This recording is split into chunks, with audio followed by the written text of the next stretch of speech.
ॐ अखण्डमण्डलाकारं व्याप्तं येन चराचरं तत्पदं दर्शितं येन तस्मै श्रीगुरवे नमः। हरिः ओम्। ॐ नमो भगवते श्रीरामकृष्णाय।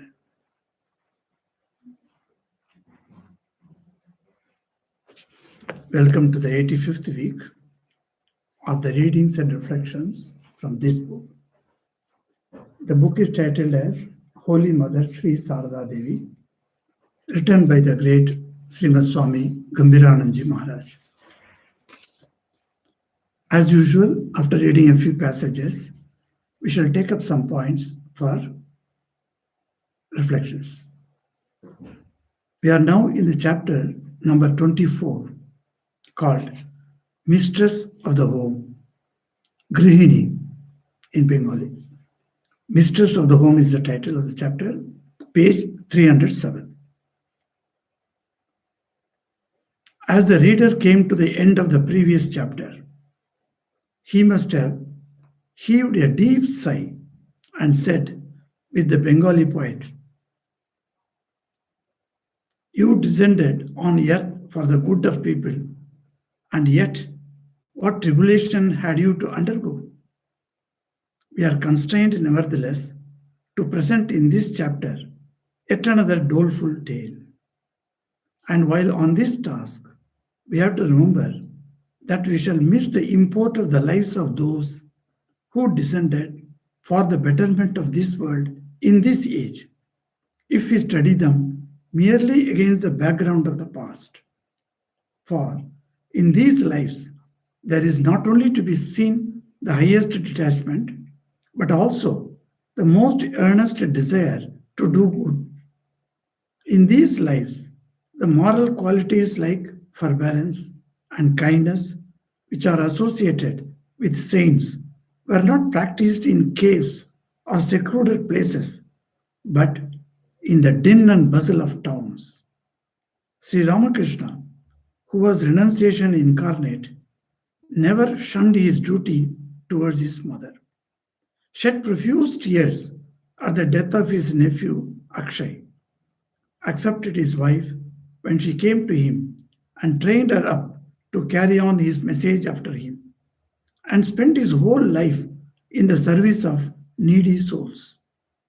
Swami Vivekananda shed the last drop of his blood for the service of his own mother, motherland, and the God in man.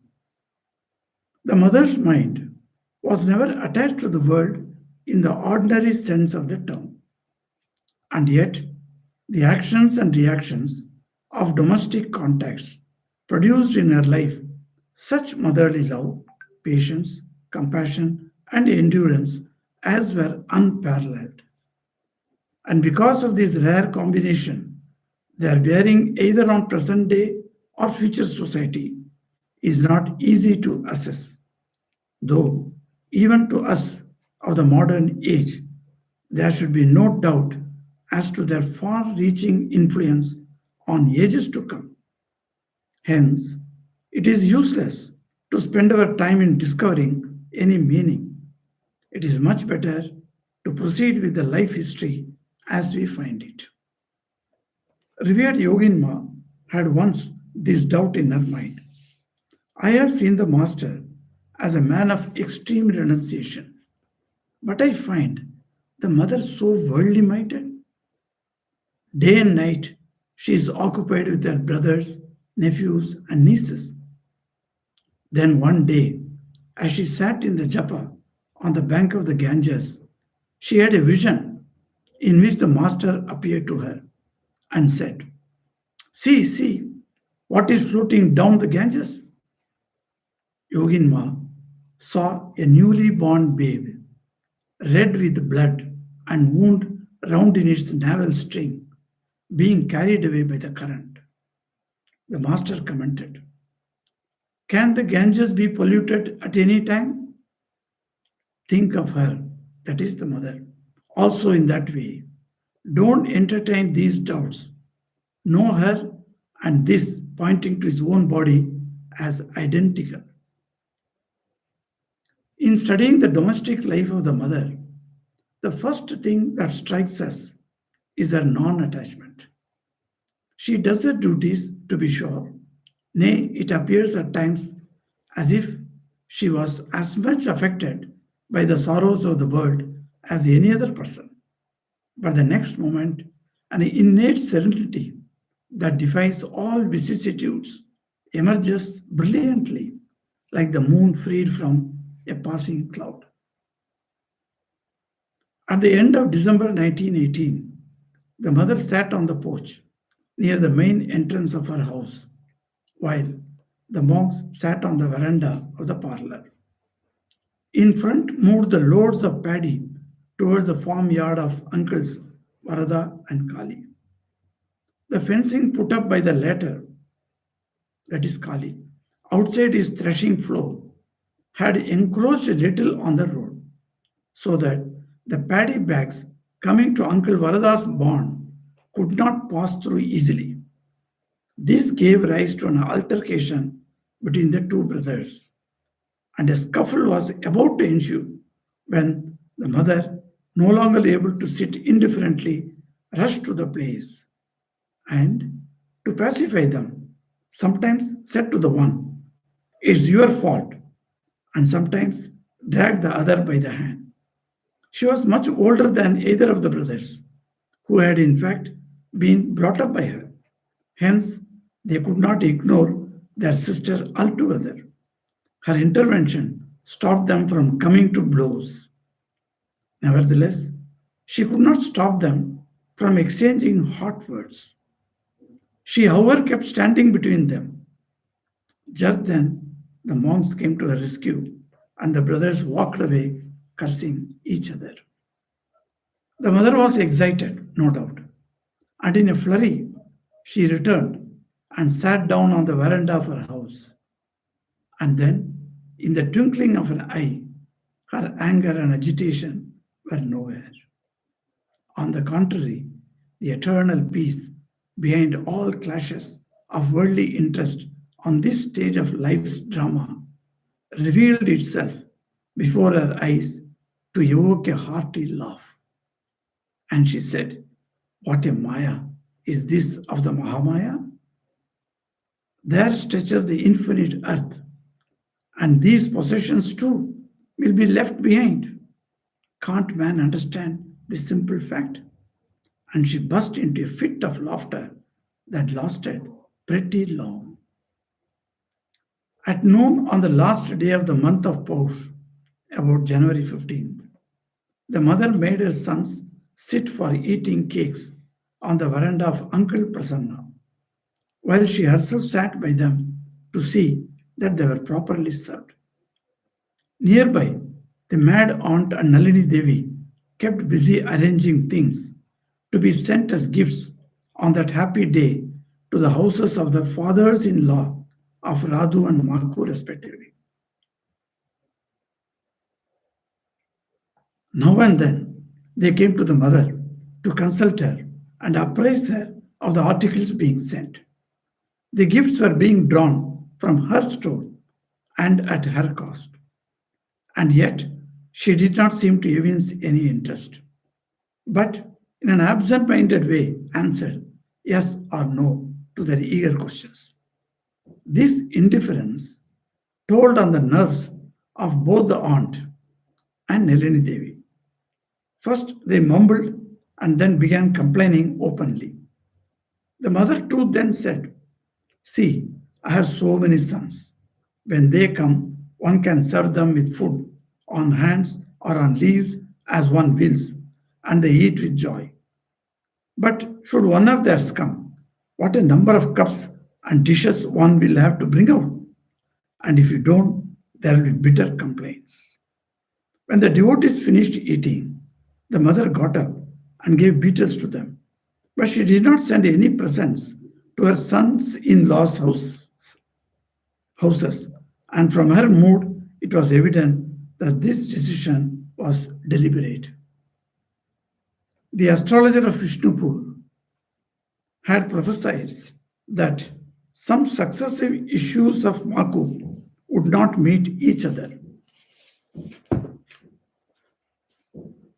Some 7 or 8 days before the birth of her second son, her first son Neda died at Jairambati at 5:30 in the afternoon of April 20th, 1919, after suffering from diphtheria for 3 days.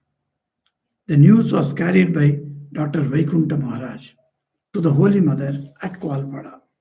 At this, she was beside herself with grief and cried as bitterly as any ordinary woman would. Not much later, the time for offering food to the master approached, and yet the mother remained disconsolate. As a matter of duty, therefore, a devotee reminded her of the master's worship. At once, she was a changed person, as though nothing had happened. She offered the food duly. She did not cry for the whole night, though she talked about Neda, and that with the greatest sorrow. To feed and provide amply for the near and dear ones is a normal obligation of every householder, and society makes allowances for it.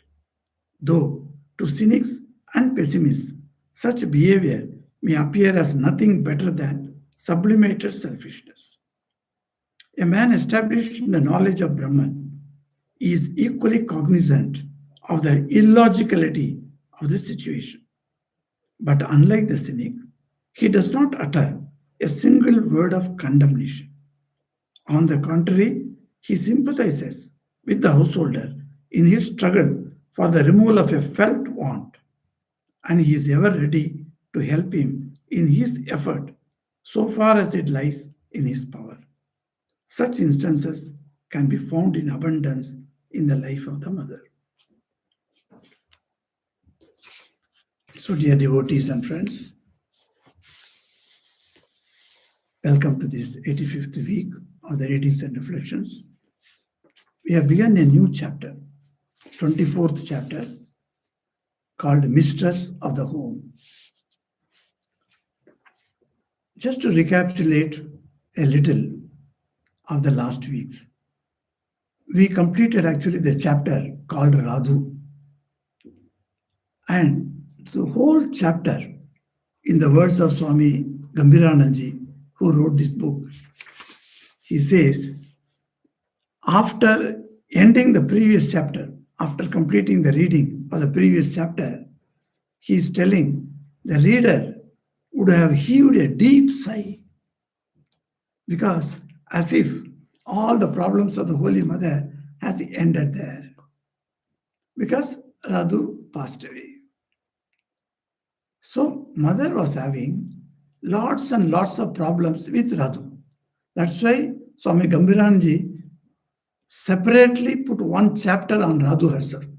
Though Radhu comes in and between in the other chapters also, but he allocated one full chapter to indicate how much mother had to suffer for the sake of Radhu.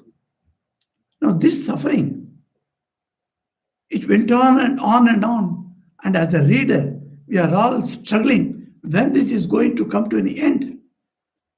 And fortunately for the reader's happiness, Radhu died. And then the reader would have felt very released, from that anxiety, how he could not control, A reader can never understand why mother has to suffer so much of difficulties.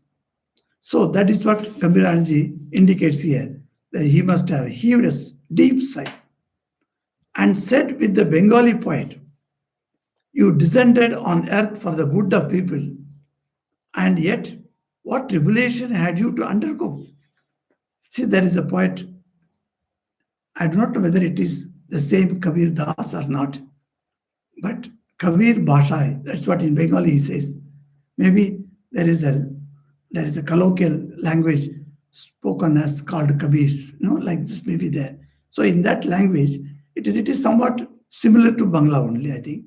So the language, it is said that. So how wonderfully in that language, one proverb is there. That's what he says. And that proverb, I can tell you, it's not exactly proverb, It is a song. Jiva Mongale Bhutale Ele. Bhutale means this earth. Jiva Mongale Tumi Ele. That is the meaning. Shohile Kotana Jala.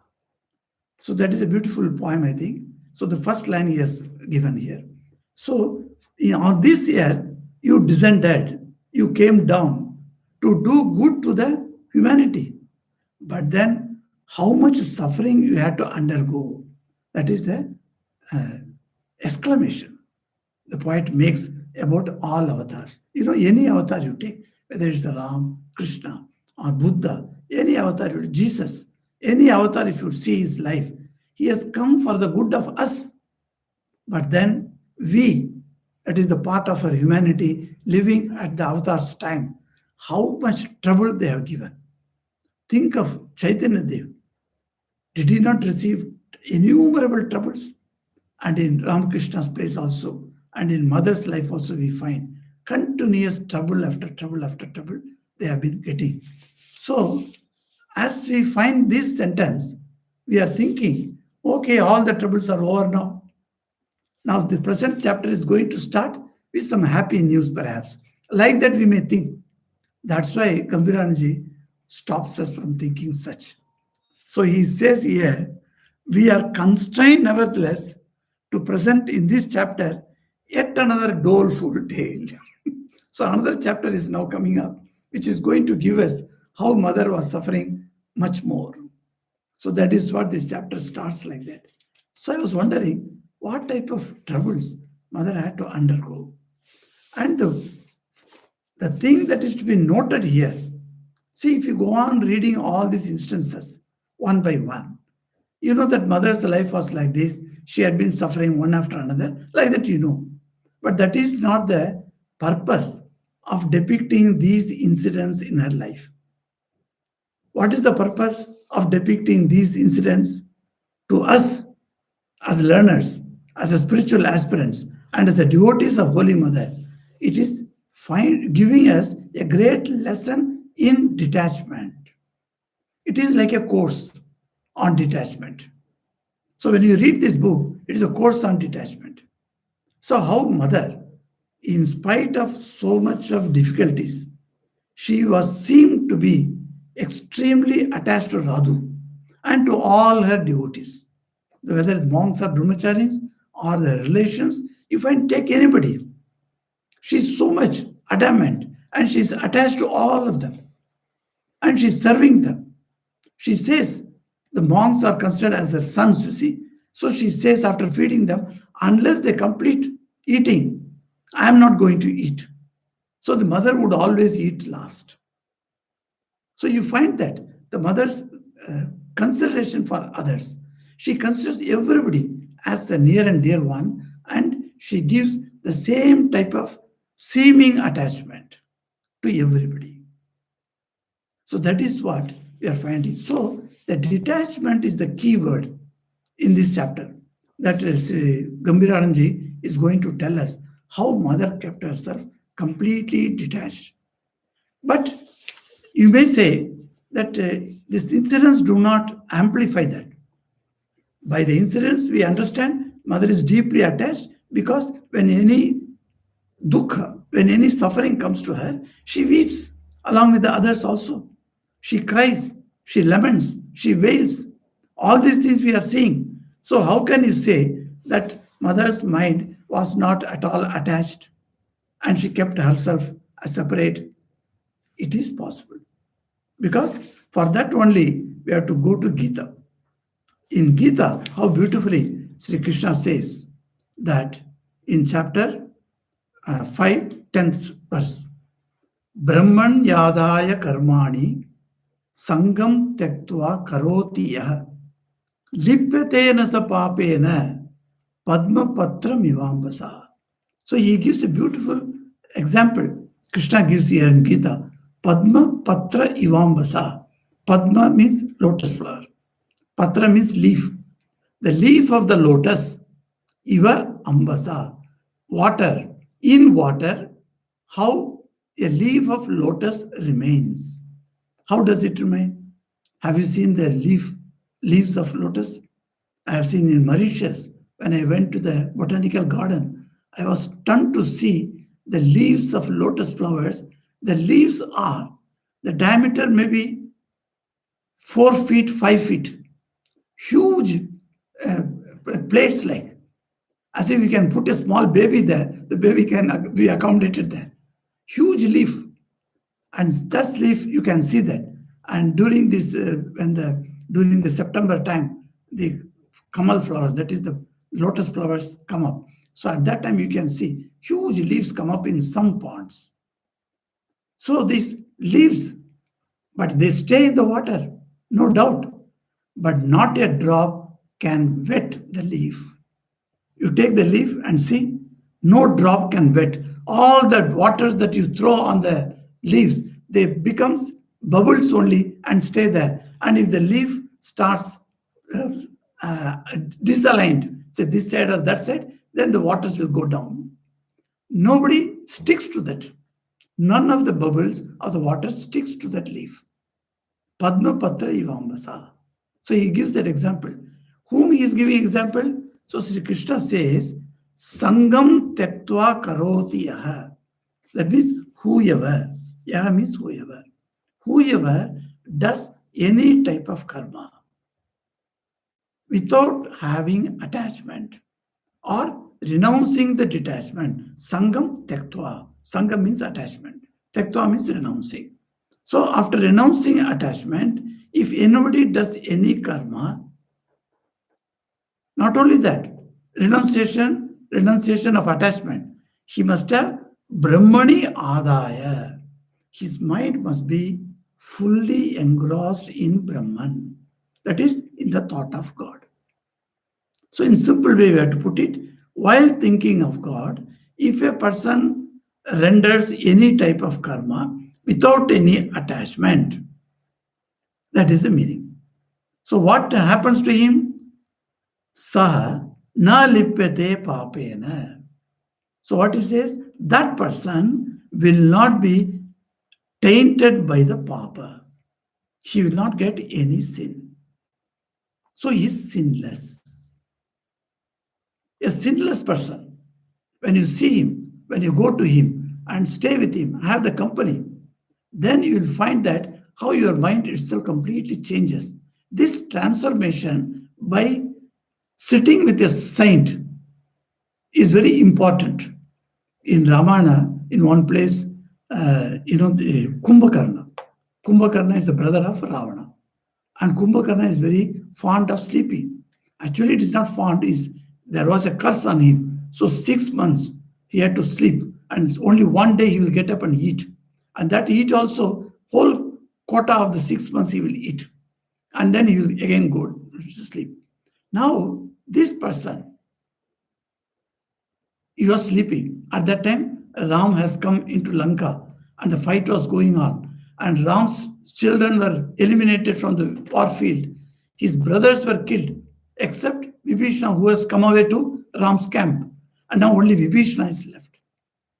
So Ravana comes to Vibhishana and tries to get him up. And it's very difficult, the sleeping person to get up. So anyway, he brought all those musical instruments, and he put it near his ears and were blowing out. And then slowly, Kumbhakarna opened his eyes. He found huge number of people are standing. Who are all standing? All the army commanders majors are standing. And his own elder brother Ravana is standing. Kumbhakarna was a very, very well-behaved, gentlemanly asura. He got up and bowed down to Ravana. Hey brother, you have come to me today and my 6 months period is not yet over. Why do you want me to get up? Ravana said, there is a danger at our door. What is the danger? Ram has come. Ram, the son of Dasaratha, said, yes. Oh, he is a holy man. Go and make pranam to him, he says. Ravana says, what nonsense you are talking? You want me to go and surrender at his feet? He has come with a big army of monkeys, and our army is being, completely defeated. So you must come and help me now. Then Kumbhakarna asked, Why did Ram come to defeat you? What is the problem between you and Ram? Because he was sleeping, he doesn't know the story, etc. Then Ravana says, I abducted his wife. Immediately, Kumbhakarna goes into a type of anger and then he shouts at his brother, what did you do? Go and give back that Mother Sita. She is Mahalakshmi. Herself has come in the form of Sita. Don't put your eye on her. Give her back to Ram and surrender at his feet, he says. Then Ravana gets angry about his brother. So he says, if you do not obey me, come to help me in the war, I am going to kill you. Then Kumbhakarna gets up. It is better to die at the hands of Ram than at the hands of such a bad brother. So I won't get killed by you, I'll get killed by Sri Ram. That will give me mukti. So he comes. So somebody asked him, Kumbhakarna, how is it you have been so nicely talking to Ravana and asking him to give Sita back to Ram? Then Kumbhakarna said, look, I didn't have such lofty ideas of behavior, but the saint Narada was passing by, and the southern breeze went and touched Narada's body. And that wind came to my room and it touched me. So the wind only, I have not gone to Narada, sat under his feet and learned all these things. Only the wind touching Narada has touched me. I have become purified. My mind has become purified. That's why they say in other rivers, you have to take bath to get purity. But in Narmada, darshanayana punyam, they say. Only you look at it. That's all. Your punya you got. That is non-conducting energy. Like we are having Wi-Fi, etc. Without any touch, we can have the connection. So likewise, the things are there. This punya comes like that. So mother's life, you find that how she has herself become the great purifying force because she is always absorbed in her own divinity. That is the mother's nature. Who is she? She knew. And if anybody teases her, she would sometimes tell also, who is she? Somebody asked her, are you Kali? After a long time, she said yes. Somebody asked her, are you Durga? She said yes. So she remembers who she is, but then she won't tell or broadcast to everyone, whoever comes there. But people started understanding Holy Mother after the passing away of Master. So you find slowly, people get that wonderful idea who was Holy Mother, and they started coming to her. And these monks and brahmacharis who join the Ramakrishna mission, they all come to Holy Mother and they feel so happy with her. And what she teaches them? She doesn't talk to them about the household life, though she herself was completely immersed, as it were, in the householder's life. So much of attachment to everybody, we see that. But then, when she was talking to monks and brahmacharis, she is telling them about renunciation, about viveka, how to increase your viveka buddhi, the discrimination, how to increase the vairagya. Some of the teachings she gave to some of the monks, you can see, even though she had a female body, a woman's body, but how much she was talking to a monk in a despising way so that the monk can get more vairagya. He is not deluded by the form of a woman. So that way, she used to talk to him. So in that way, she used to bring the viveka and vairagya among the monks. So such is the purity she had. And that's why Swami Gambhiranandaji gives here, the mother's mind was never attached to the world in the ordinary sense of the term. So there is something special. So not ordinary. So what is the special? That means she is living like a Padma Patra Ivambasa, as Sri Krishna says in the Gita. So accordingly, she is like a leaf of the lotus sitting or staying in the water, but completely not wet by the water. So that's what it is. That's why the experience of Joginma is very interesting here. Joginma is also next to mother only. She is also engaged in so many activities, and she is a great devotee of Sri Ramakrishna. She is a disciple of Sri Ramakrishna, one of the important women disciples of Sri Ramakrishna. And she, in when she's sitting for japa, these ideas come. She's unable to complete her japa. What is the idea coming up? She's seeing Mother, Holy Mother every day, and then comparing her with Master. Master was completely detached. He could not touch money, and he could not see any woman with any other eye other than the child's eye. That means to him, every woman was a mother. Now you think of that. Completely strange. Ramakrishna had no attachment to anybody. Even to Naren, so much he loved. In 1 month, he did not speak to him. Utterly detached. Still, compared to that, Holy Mother is completely attached to the life. So the doubt came to her. At that time, she's had a vision. In that vision, Sri Ramakrishna comes and shows her the Ganges. See, Ganges is very near to, if you go to Bagh Bazar, you can just walk to the Ganges river and you can sit there and take bath, etc. So the Ganges river is showing. And in the Ganges, you will find in that Bhagirathi or the Hooghly river, you can see so many things are floating. Lots of leaves come, the trees parts come, so many things are come. And nowadays, there are lots of factory effluents are also thrown into that. So the water is not at all clear water, full of mud, because that is the closing point to the sea, mind you. Ganges is going to mix with the sea, and it is coming from Gangotri. 2,500 kilometer Ganges is traveling. And how many cities it passes through? Hundreds of cities and villages it passes through. And everywhere, people are polluting it. So all the pollutions are being carried away by Ganges. And it is carried away, and it is all coming to the Calcutta last. So if you want to clean up the Ganges, where you have to start? You have to start from the beginning. From Gangotri onwards, you have to start cleaning.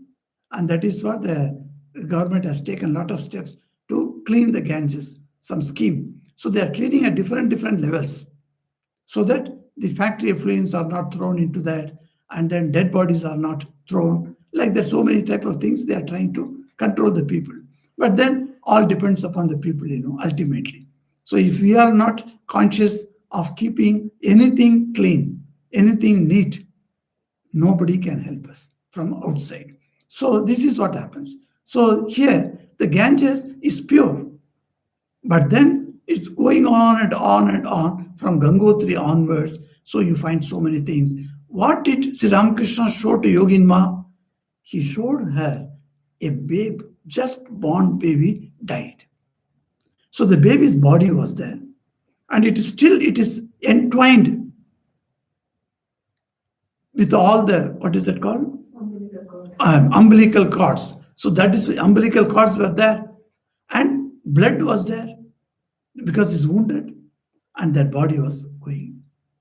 Showing that Sri Ramakrishna is asking Yogi Ma, see, such a bad thing that you do not like to see, that is moving in the Ganges.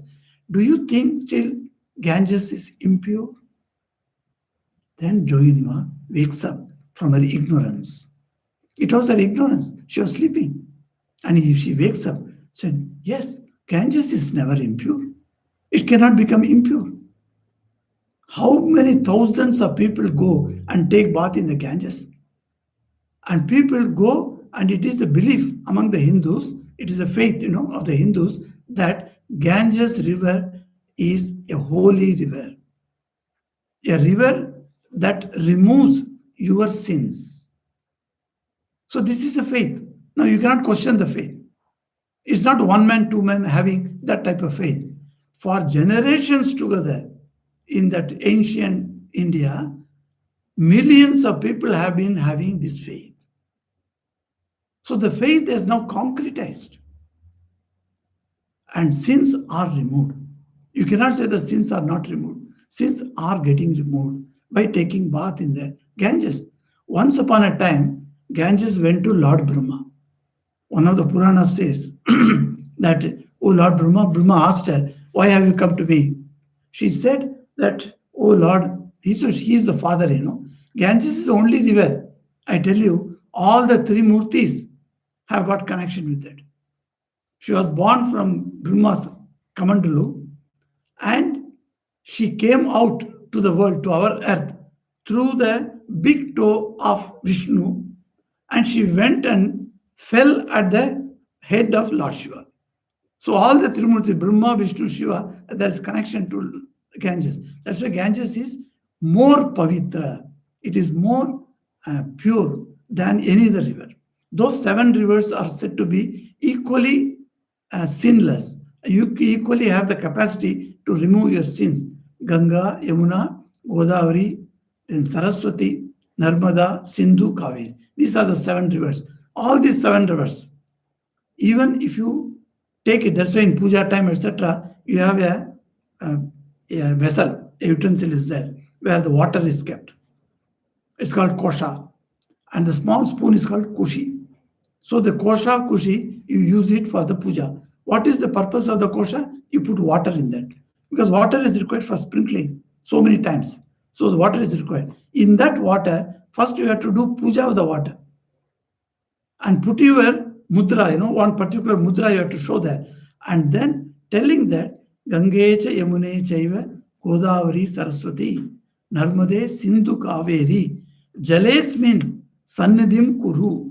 So Kuru, you are telling the Lord, how you are telling all these seven rivers.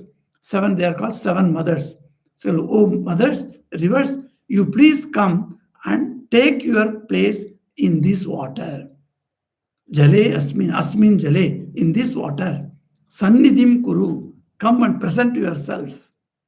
So that is the prayer is done. So if you are a faithful person, you immediately understand the seven rivers have come and taken place in that water. So with that water, you sprinkle and purify other things around you.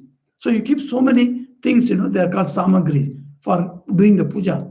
So with that water, you sprinkle on those items, purify. Even the photo or the image that you have, that also to be sprinkled. That also has to be purified. And then sprinkle on your own head and you purify yourself. Not one river, seven rivers are with you. So this Ganges, when she went to Brahma, she said, I am being overburdened with the sins of the millions of people. Because you told that if you take bath in Ganges, all the sins will be removed. So I'm removing the sin. But then the sins are accumulated on my shoulder. So I'm feeling very tired.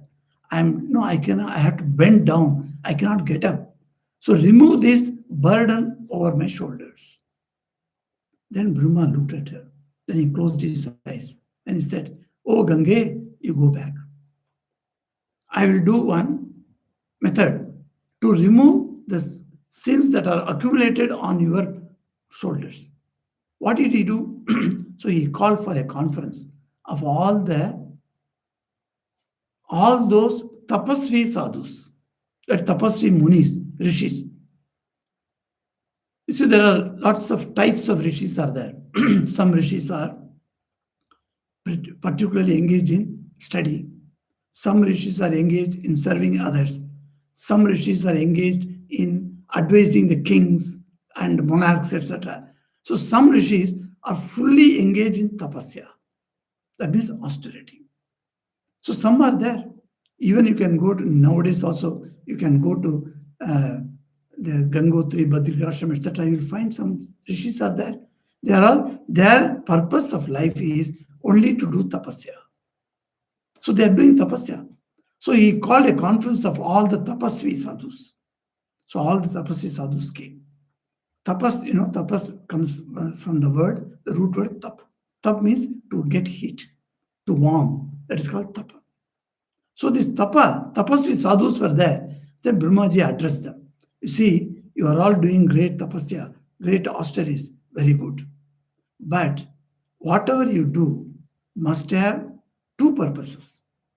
One is good for you, and another thing is good for the public. Is your tapasya doing anything good for the public? I don't think so. Because you are all staying in one cave or under one tree and you are continuing your austerities. You are not coming into contact with the public at all. So, what type of service you are doing? So, I want these two should be combined together. Then all the rishis said, Brahma, okay, Paramapitta, you tell what we should do. He said, at least once a year, you all come together and then go to Ganges and take bath. Then they all looked at Brahmaji. Because who will go to Ganges and take bath? Who needs actually a person who has done many sins, who has done an adharmic life, not a dharmic life. That person only has collected a lot of sins. He needs to go to Ganges and take bath and remove of his sins. But then these tapasvis, they are all apapa with them, completely sinless people. And if they are asked to go and take bath in the Ganges, what is the purpose? So they are all surprised. So they looked at Brahma. Brahma understood. Oh, this is your question. Okay. So he clarified to them. You see, Ganga Devi is suffering from the numerous sins of the public. When you go, because you are all tapasvis, when you go and take bath in the Ganges, what happens? The Ganga's overburdened papas, that is the demerits of the public, they will be burned. Ganga can wipe off the sins of a person, but that will be accumulated somewhere else. Suppose you delete some file in your computer, what happens? It goes to the bin and stays there. It is not completely taken out from the bin, you see, unless you empty the bin itself. So that is what Brahmaji said. When the sadhus come and take bath in the Ganges, those sins that Ganges is carrying on her shoulders will be burnt into ashes. That's why all the sadhus who are doing austerities, they are supposed to go to any river and take bath. Where you take bath, whether it is a well, or it is a pond, or it is a lake, or it is a river, or it is a ocean. Wherever these water bodies are there, where you can take bath, so you must take bath. Why? If a saint comes and take bath, that particular water body becomes purified. You find in the life of Ramakrishna's father, Khudiram Chattopadhyay. When Khudiram used to go for his bath daily into that pond, everybody, whoever taking bath there, they all will come out and they will stand like this till he finishes his bath and goes away. Because he was a great man, a man of not uttering a single lie in his own life. So whole life he spent on standing on truth only, come what may. In his life, because of that principle, he had to face a lot of difficulties, like Harishchandra. King Harishchandra said, I will stick to truth, come what may. And that great king, the monarch of India, that great king had to fall down, had to go to such a profession where he started burning the bodies of the dead bodies that are brought to the cremation ground. That was the job he was doing. You see, that is the difficulty he was thrown into, situation he was thrown into. So you can understand, if you are truthful, there will be difficulties. No doubt about that. But then, can you stand that, all the sufferings, and say, I will stand by truth only? And that was the policy of Ramakrishna's father. So people were afraid. If a truthful person comes and you look at his eyes, you will not be able to look at his eyes. If you look at him, you will feel that he is reading everything in your mind. Like that you will feel. We used to feel that with Swami Atmastanji Maharaj.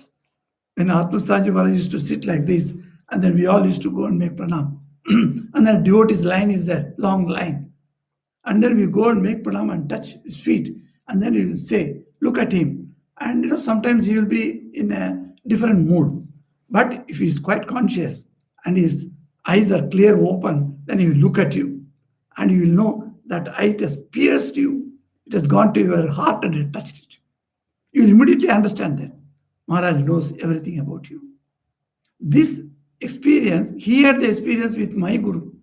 When Swami Nirvananji used to sit like that, Swami Atmasanji told me, hey, from where you took the initiation, he said. I said, Swami Nirvananji is my Guru. He said, oh, Swami Nirvananji, Vice President Maharaj, I'm afraid to go to him. He said, so why Maharaj? See, when I go to him, he reads all my mind. So many problems of the mission. No, you were the assistant secretary there at that time. So many problems are there in my mind. And Maharaj will know everything. Like that he used to say. So great man. When you are pure, purified, when you look at somebody, that other's mind is completely an open book for him. So that's what happened to mother also. Vikshane mohajai. Very beautifully, Swamiji says about Ramakrishna. Vikshane mohajai. You just look. He's telling, hey Ramakrishna, your look, vikshan. In that what happens? Moha goes away. The delusion goes away. Vikshane mohaja. In the Arati Stotra, we are having this. Nowadays, we are having a class on every Thursday about this Arati Sta, the Arati hymn, trying to study word by word meaning with a little explanation. So if you are interested, please join on Thursday. So that Vikshane mohajai, that is what happens. So Ganges felt very relieved that after the sadhus come and taking a bath. So Ganges is pure. It does that. I was reading an excerpt from a book. The book's name is very interesting. It was a conversation between a monk and his devotees. Who was that monk? A great monk who was the Jagat Guru Shankaracharya of Sringeri.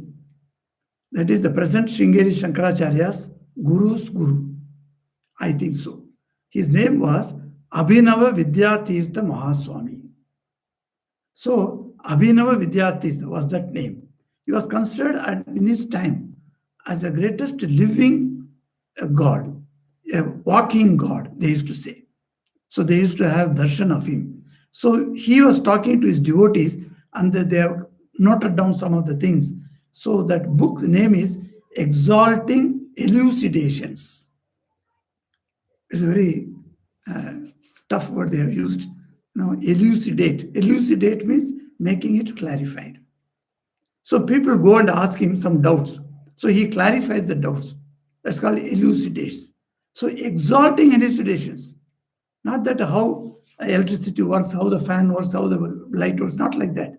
It's exalting about your inner nature. So that type of title of the book is there. That's the Exalting Elucidations. In that page number 52, I came across this story of the Acharya.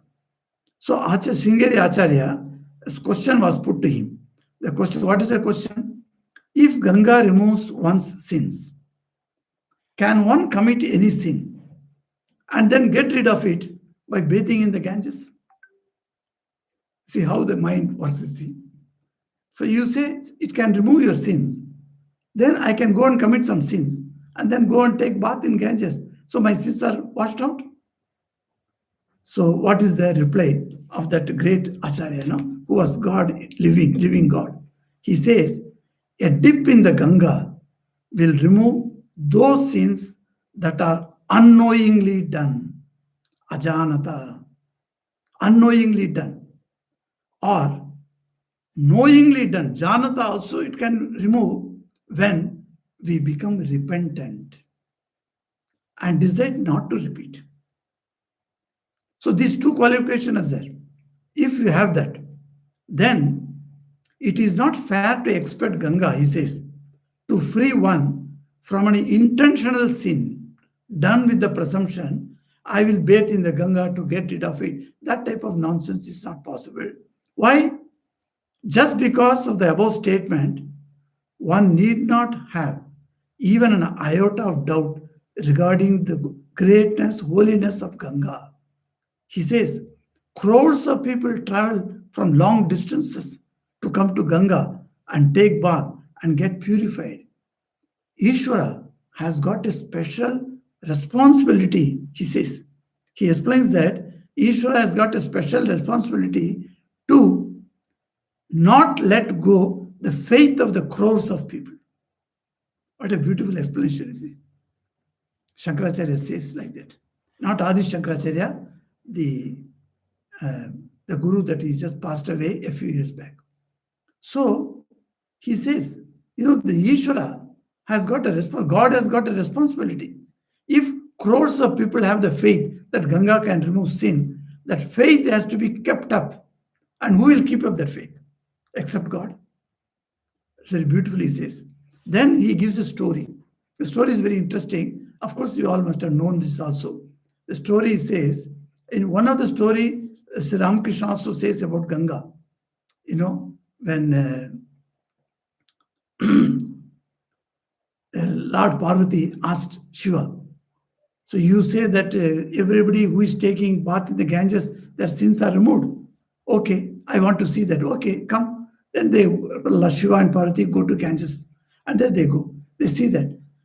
When they start entering the Ganges, before entering the Ganges, all the sins on the human mind, they are afraid.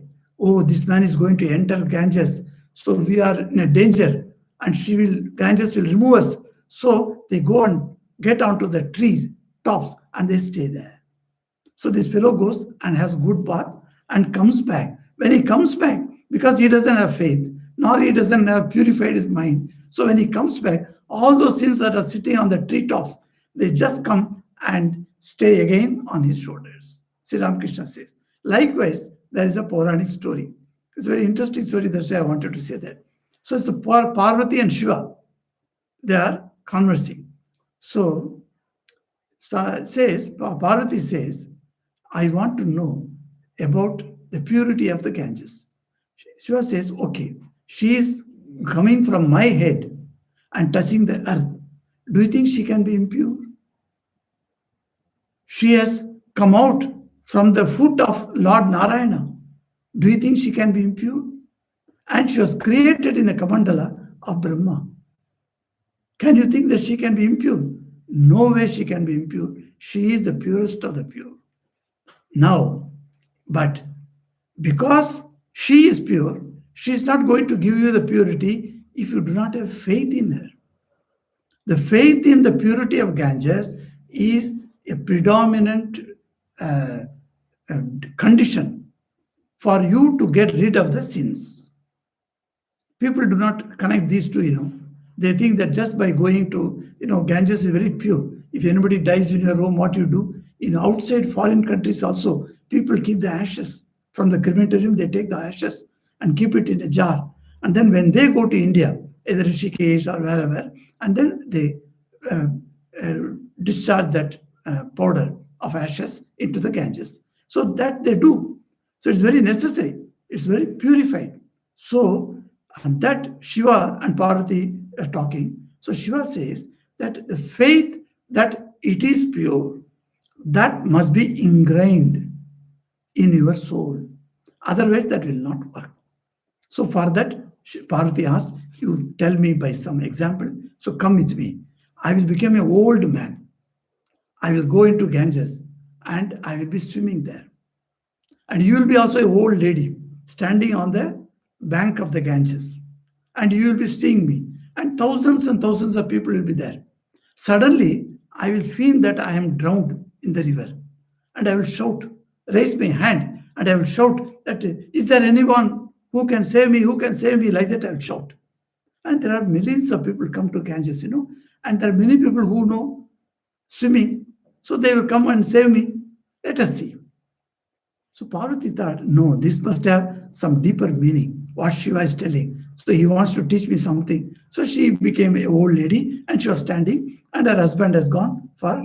And they were all moving around of the public. So public can know them, that is, here is the old man and wife. They're moving around. So he suddenly went to the Ganges and fell down and is now shouting. And Parvati is looking at the public. See, in this old age, I cannot go and save him. Is there anyone who can save him? The old man, my husband, is dying there. He's drowning. When she shouted at, everybody said, I will go, I will go, I know swimming. Like that, they started plunging into the waters. But Parvati stopped them. No, none can get into this water unless only that person who has not the slightest trace of sin can enter into water and can save my husband. Now, this is like, like Jesus' statement. Somebody were throwing stones at a prostitute. Okay, she was a bad woman. Okay. And the society despised her and they threw stones at her. But then Jesus came. He said, if anyone has not committed any sin, he is eligible to throw stones, he said. So all of them went back. The same thing. Here, when Parvati said, if anyone has not committed any sin, he can only go and save my husband, otherwise not. I mean, everybody has committed sin. Who can now come forward? None came forward. While she was looking at everyone and everyone was hesitating, at that time one young boy jumped into the waters and went and then saved that old man and brought him to the shore. Now this was quite surprising for Parvati. So the rescuer was standing in front of him, very happily, telling that I have saved this old man.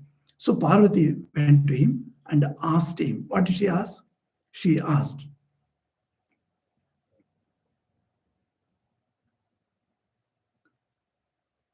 are you free from all sins? This is the question Parvati asked.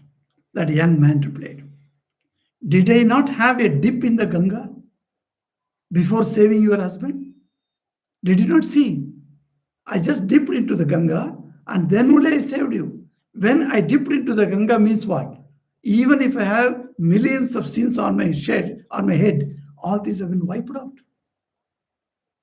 So that is the faith. Then Lord Shiva says, you see, Parvati, what doubt need be there that sins are washed away if one has faith like this person?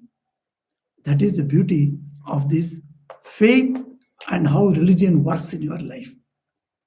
Nothing can be done in your life. No progress can be done in spiritual life without the faith in the ultimate. So whatever divinity is there, you have to have the faith. That faith is very important. That is what Lord Shiva taught.